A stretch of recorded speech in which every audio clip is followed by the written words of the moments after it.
join ICTV and WICR. The more you do, the better you. Good morning, everyone, and welcome to the Iona Athletics Spotlight interview. I'm your host, Ian Sachs, and today I am joined by swimming and diving head coach Nick Cavataro. Nick, thank you for joining me today on the show. Thank you, my pleasure.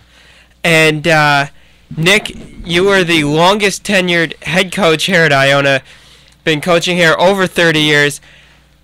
How have you been able to sustain such a long career here at Iona? You know, I think the key is that all the pieces work for me between the pool responsibility and the support that I've had from the administration and facilities department and people along those lines. Everybody's been wonderful. It's made it real easy to work here for an extended period of time.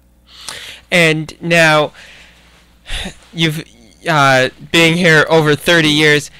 How many athletics directors do you know off the top of your head have you been here for? I know you've been coaching here for three presidents. So, well, I actually got interviewed for the job back in 1980 by Jimmy Valvano, and he interviewed me and said he would call me back, and he was gone a week or two later to NC State, and Rick Mazzuto came and actually did the hiring, and from Rick to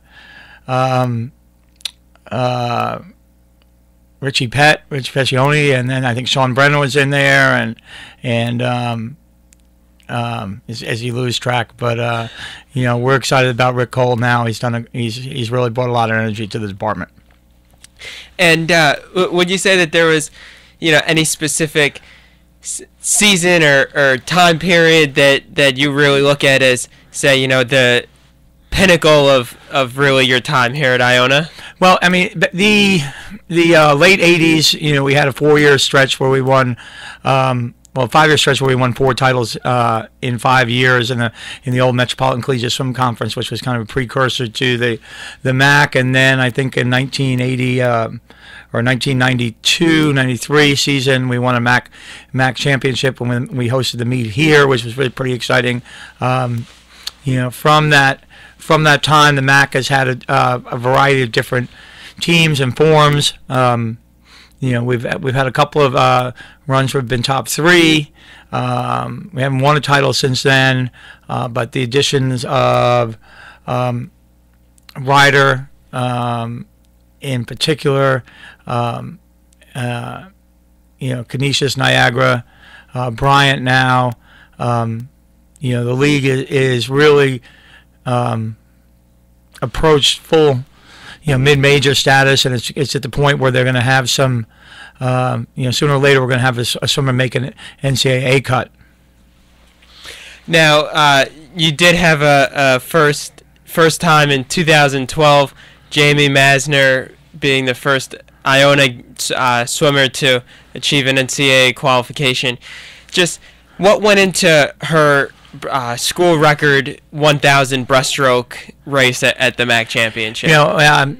Jamie's qualification in the 100 breaststroke. She was an extremely determined woman, and where she had a natural ability, in breaststroke, she also had a strong ability to train, breaststroke and really worked freestyle very well. And she was surrounded, in those couple of seasons where she really made a jump from, and really dropped her time. And I mean, went from, coming in as a first year swimmer out of high school going 110 to eventually going a minute point, which is a significant drop. Doesn't sound like 9 seconds would be to, the uninitiated. Might not be a huge drop, but it is in swimming circles. And she was surrounded by a group during those 4 years that really liked to work, and we had a couple of guy breaststrokers as well that she chased every day in practice, and all the pieces came together for her and got that NCAA cut. She wasn't picked up for the meet,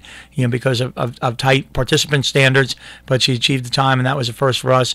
And the process set a school record and won a MAC championship in the 100 breaststroke and qualified for Easterns and all kinds of things. Just ended up that summer too missing the Olympic trial cut by a 100th of a second, which was a disappointment for her. But I think where I talked to her a couple weeks ago. She's been out now for a couple of years around our alumni event, and she's working, and I think she's at peace with her season, with her career, and feels pretty good about it. Now, you mentioned her chasing some of the guys in practice. Do you guys? You're in charge of both the men's team and the women's team. Do you guys practice together, or how does that work? We, up until this year, we always practice all together. We've had, back-to-back big recruiting years, 10 men and 9 women, 19 people, new people, over the past 2 seasons. That's really inflated our numbers, and that's a good thing. We need to be a little bigger and a little stronger and have a little bit more versatility. But along with that comes some space challenges. And so what we've done in a response to those space challenges, you really can't have 40 people in the pool at once and swim in different strokes and things like that. A couple times a week we'll split up into men and women only. A couple times a week we'll split up into distance and sprint groups and specialize even more. And it's been win-win on a lot of levels.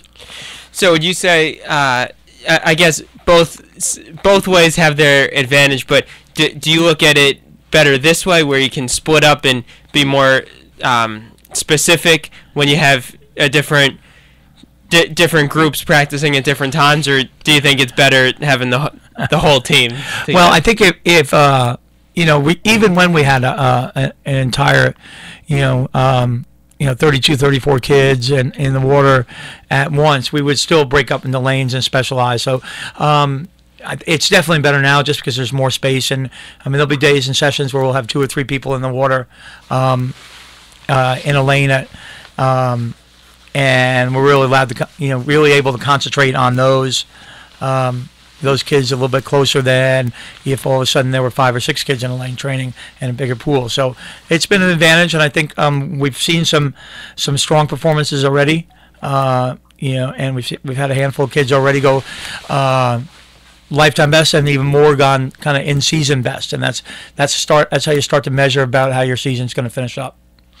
Now, this season specifically, you've had races at home against St. Francis and Bryant, and then most recently on the road against Army and Columbia.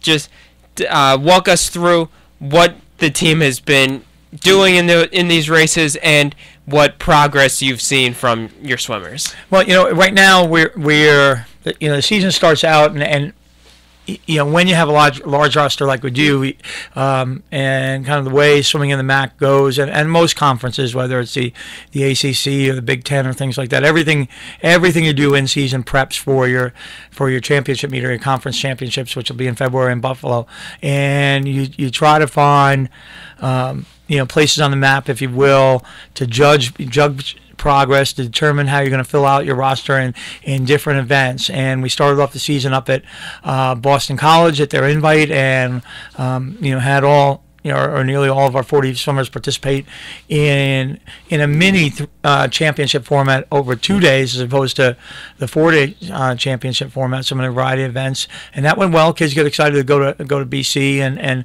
first travel meet of the year, and we were pretty pleased with the performances across the board. But you start to evaluate how kids can perform and the way they're responding to the training that you're doing. Is it enough? Is it too much? Is it too little? How are they doing with their strength and conditioning work as well? And that's an ongoing process all year long. In swimming, probably not all that much. Unlike cross country, there's a lot of aerobic conditioning that goes on, and guys and girls can get fatigued pretty easily. But you need that big aerobic pace, and you continually build that up, and then you try to sharpen it with speed work and rest. And figuring out, particularly with a large group of underclassmen, how they're going to respond to that is a challenge on the coaching staff's end. But BC, we finished. We ended up getting beat by BC, but we won all the other men's meets. Providence and Holy Cross that were there as well. The women's side, we lost to BC, and I don't remember who the other team were. There were 6 teams there, but then we Wagner, Sacred Heart, and St. Francis were able to handle pretty easily St. Francis and Sacred Heart. Wagner out of the Northeast Conference ended up outscoring us in the format. But and those teams didn't have men. Our men handled St. Francis very easily. Wagner, where we had a variety of close races, just had a little bit more scoring depth than we did.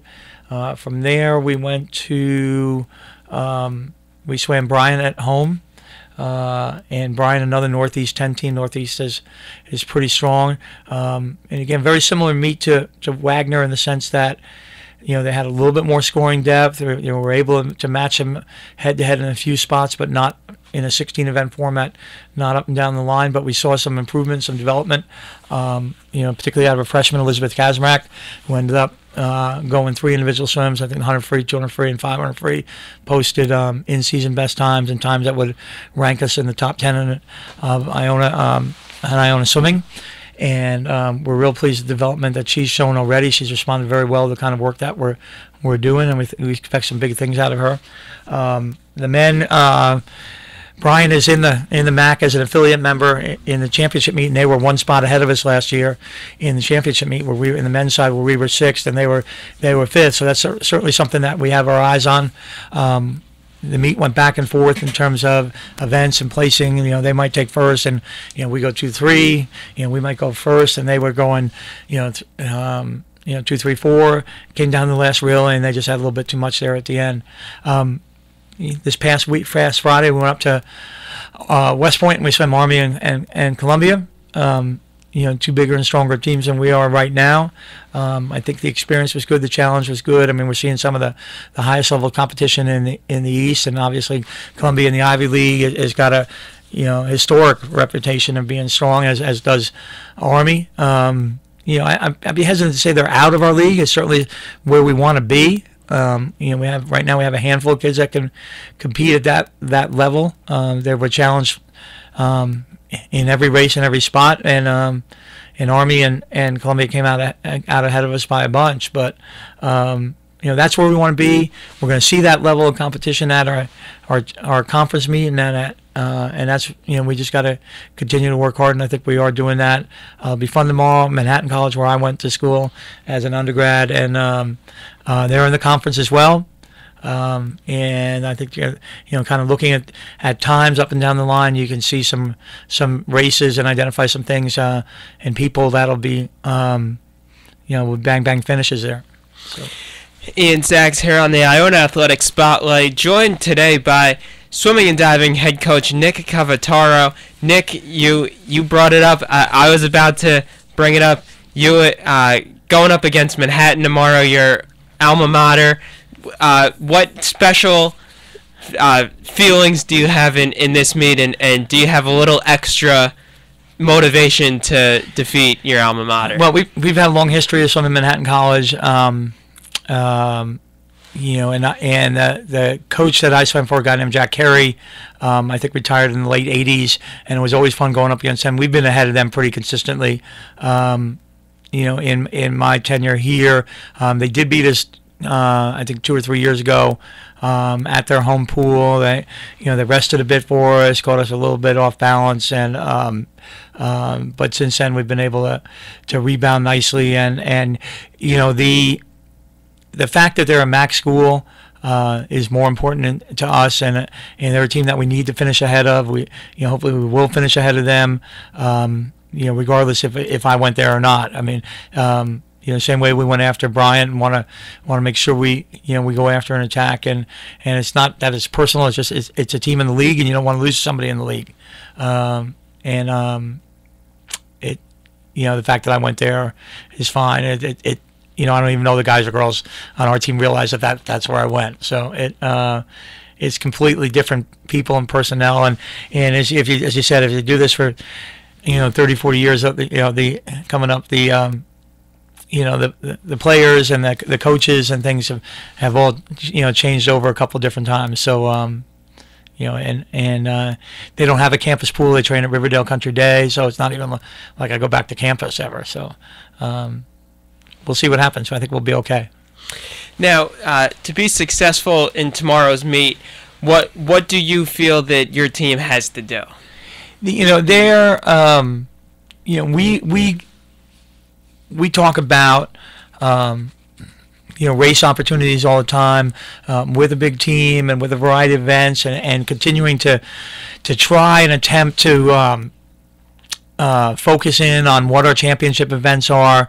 There's a lot of inter-team competition for spots and relay spots, and the team needs to and our guys and girls, I think, understand this now as we get approach the midpoint of our season, that every race is a chance to improve on the previous meet, and sometimes they're the same event, sometimes they're not, but even if you're swimming a different distance. For example, if you swam the 100 free the last time, but now you're being asked to go up middle distance to swim 200 free, that's still an important event in terms of evaluating where you are in terms of conditioning and progress. So we just need to be better this meet than we were the last, and I think there was a little bit of sting getting beaten up on the score side at West Point and Army, and I think the guys and girls are kind of determined to kind of reset and pivot. This will be our last meet before our kind of our mid-season all-important invitational at Loyola, which has been a big focus for us